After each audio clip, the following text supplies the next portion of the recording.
নমস্কার, welcome to Bong narrator. আপনি যদি বাংলা ভাষায় নানান ধরনের কাহিনী শুনতে পছন্দ করেন তাহলে এই নতুন চ্যানেলটিকে এখনই সাবস্ক্রাইব করে নিন আর হয়ে যান আমাদের পরিবারের সদস্য।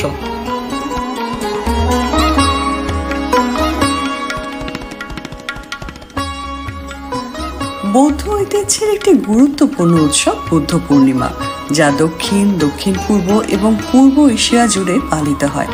এটি রাজপুত্র সিদ্ধার্থ গৌতমের জন্মের স্মরণে পালন করা হয়, যিনি পরবর্তীতে গৌতম বুদ্ধ নামে পরিচিত হন এবং বৌদ্ধ ধর্ম প্রতিষ্ঠা করেন।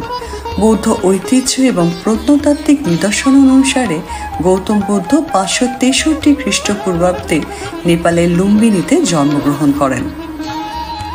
গৌতম বুদ্ধের পিতা ছিলেন রাজা সুদবোধন আর মা রানী মায়াদেবী।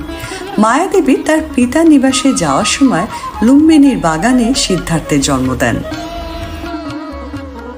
রাজা সুদবোধনের ঘরে সিদ্ধার্থ অত্যন্ত বিলাসবহুল পরিবেশে বড় হয়েছিলেন, যেহেতু তার জন্মের সময় ভবিষ্যৎবাণী করা হয়েছিল যে রাজপুত্র একজন মহান রাজা হবেন, আর তাই তাকে বাইরের জগৎ থেকে বিচ্ছিন্ন রাখা হয়েছিল, যাতে তিনি ধর্মীয় জীবনের প্রতি প্রভাবিত না হন। বয়স যখন তার 29, রাজপুত্র পৃথিবীকে আরো ভালোভাবে দেখার জন্য রথে করে প্রাসাদের বাইরে ভ্রমণে বেরোন। আর তার ভ্রমণের সময় তিনি একজন বৃদ্ধ, একজন অসুস্থ ব্যক্তি এবং একটি মৃতদেহ দেখতে পান।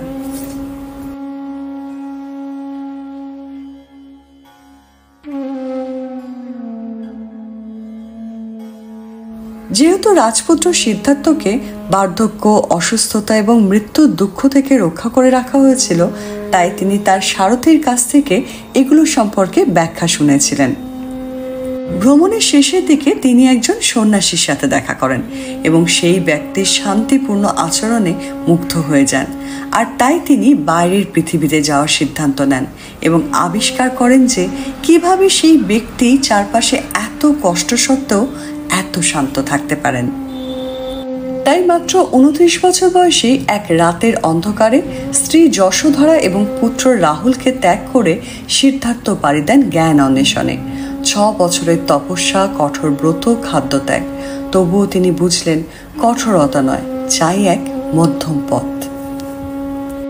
অবশেষে বোধগয়ায় বোধিবৃক্ষের তলায় বসে তিনি প্রতিজ্ঞা করেন জ্ঞান না পাওয়া পর্যন্ত উঠবেন না।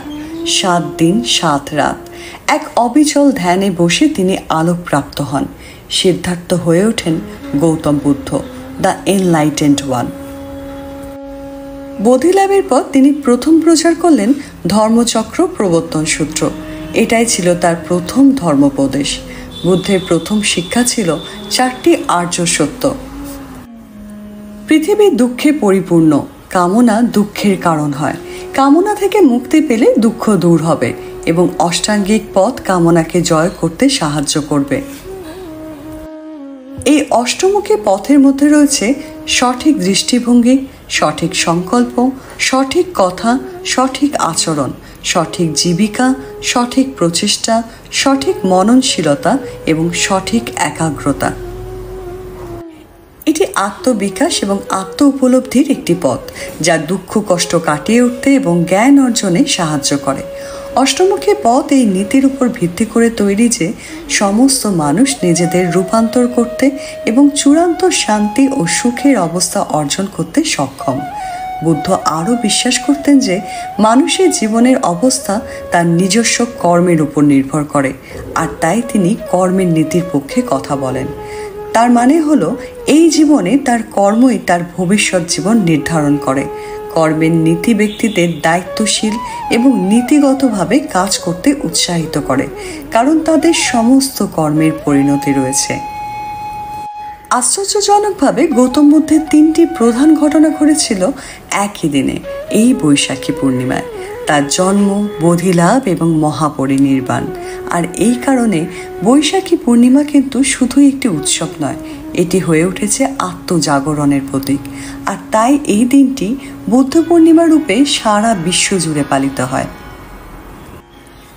আজকের দিনে যখন হিংসা, জাতপাত, বৈষম্য, মানসিক অবসাদ আমাদের গ্রাস করে, তখন বুদ্ধের অহিংসা, সহানুভূতি ও মধ্যমার্গ হয়ে উঠতে পারে মুক্তির পথ। ভিডিওটি ভালো লেগে থাকলে কমেন্টে জানান এবং অবশ্যই শেয়ার করুন। আর আপনি যদি বাংলা ভাষায় এরকম নানান ধরনের কাহিনীগুলি শুনতে পছন্দ করেন, তাহলে আমাদের বং ন্যারেটর চ্যানেলটিকে এখনই সাবস্ক্রাইব করে নিন।